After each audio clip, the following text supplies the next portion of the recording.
Yes, igitondo cyiza kuri mwese mukurikirana ibiganiro bigiye bitandukanye bitambuka kuri Now Ka Yanone official. Turi rendi cyangwa se mande turi ku itariki 8 z'ukwezi kwa 9 mwaka n'ibihumbi 2025. Hanyuma rero tukaba tuje mu kiganiro cyitwa Ka Yanone cyangwa se morning SEKA.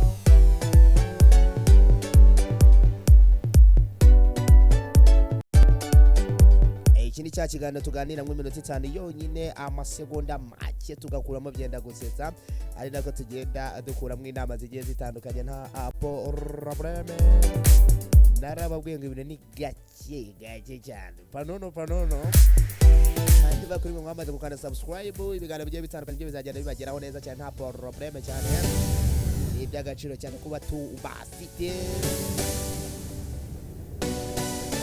Hanyuma rero kuri mwe mutegereza rwose mu buryo bugiye butandukanye Ka Yanone kubara mukunda amateka y'ababa twizere ko meze neza cyane nimugoroba saa 3 mwami n'icyo yagiye akora mu buryo bwe bugiye butandukanye tugera dukura nk'umuhoza wacu ni musozo ya nandi wabikurisa ibyo kuri uruganiro rwa Now Ka Yanone official ngo Ka Yanone heruka mwarabyumvise mwaba ntago niba byoroshye Matina mwana muvije se gake narababwiye ibintu ntago ari iby'abana. Matina geracha rwose aravuga ati buriya ninge rwose bavuze kuzakuzanira promotion zitarabaho abantu bujya buhurana bari abantu ndabasoje neza cyane. Anyway reka tuze na Ka Yanone. Umusore yagiye gusaba urukundo umukobwa nawe gahoda urukundo se ruje rute kandi Ka Yanone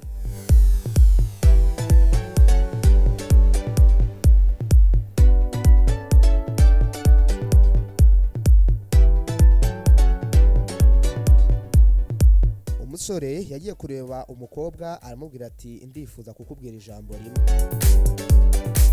Agira ati ndagukunda cyane kandi nifuza ko twabana. Gakeya abara ibugiye mumeze mteya igitendo cyiza cyane ariko gukuri kigiye gutongera akantu ko kwibana ngo ntibikunda ntabwo bikunda. Arabwira ati giye rwose cyako tuzanibanira cyane. Umukobwa nawe aramwenyura araseka agira ati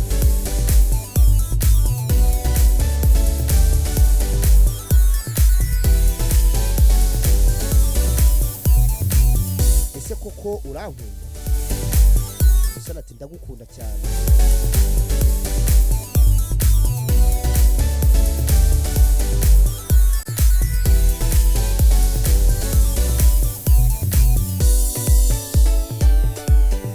Umukobwa nawe ati urukundo si amagambo gusa niba unkunda icyambere. Reka dusuzara bujya kubivuga ariko bikarangira hariho icyo twita ni principe niki condition gake nabwo bujye bugenda gahoro. Panono umukobwa ati icyambere garagaza ibikorwa kuko amagambo meza ntahaza inzara. Icya kabiri shyiraho intego nta rukundo rudafite icyerekezo niba nta hejo hazaza uhanga amaso amagambo yawe n'ubusa. Icya gatatu komeza kuba inyangamugayo kuko niyo ukennye umutima w'umunyakuri urusha byose agaciro. Gatuza abantu bujya kubivuga bakabahereza inama bakabaza bakabahanura gake ukuri bajya kubahanura simbizi sinzi icyo baba babonye kugira ngo bajye kuguhanura papa ariko nababwiye ngo ibintu si iby'abantu bose ni gake cyane. Umusore arumirwa aramwenyura ati yo ubwo rero uranyigishije unyeretse ko mu rukundo naho haba mu ishuri. Umukobwa araseka ati nibyo ariko hano nta mpamyabumenyi uhabwa ahubwo ibikorwa byawe nibyo biguha agaciro. Isomo muri Ka Yanone urukundo ni ibikorwa asa amagambo gusa. Kuganira ku by'ejo hazaza ni ingenzi kurusha guhora mu by'uyu munsi gusa.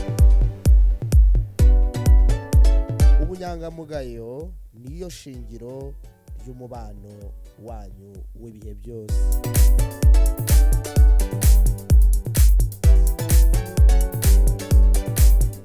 Kugira urukundo no kwizerwa niwo musingi w'umubano muzagirana nimumara no kubana.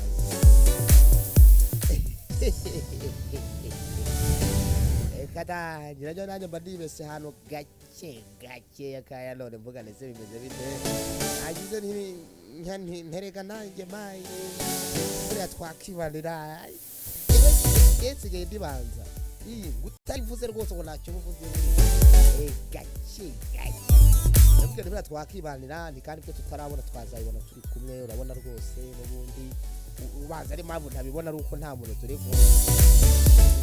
Ndavuga amafaranga n'ibintu nyine gake nuko mawe umukobwa mbyagana arandeba neza tuje ati mbewe ntindakumva ndi ati icyambere sinzi kurwana, sinzi kugira amahane n'ubuzima bwanjye, sinzi kuvugana. None mfite ikibazo, twamara kubana ukajya ubyuka wiryamiye nazabigenza ne? Nanjye ni ngaho da bye.